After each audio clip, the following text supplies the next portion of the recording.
Assalomu alaykum. Va alaykum assalom. Keling ukajonim. Nima xizmat? Aka, lug'at bormi, lug'at? Lug'at bor. Hamma lug'at bor. 80 dan ziyod lug'at bor. Qanaqa lug'at desangiz? Uylanmoqchiman.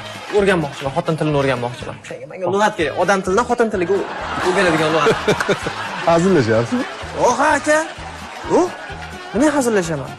Menga hamma aytadi, xotinlarni tushunib bo'lmaydi, xotinlarni tushunib bo'lmaydi deb. O'shanga men lug'at olmoqchiman-da hayotimiz. Ukajonim, yosh ekansiz, sal o'zingizni bosib oling.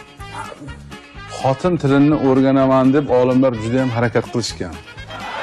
Yoshlari yetmagan, umrlari vafo qilmagan, oxirigacha o'rganisholmagan.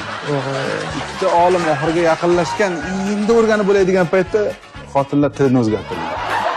Bu bo'lmaydigan masalani nima qilsizda ukajonim? Nima iloji yo'qmi buni? Hech iloji yo'q. O'rgandim zohir va botin tilini. O'rus va ingliz lotin tilini. Lekin o'rganolmay qarib boryapman yonimda sayragan xotin tilini. Bo'lmaydi.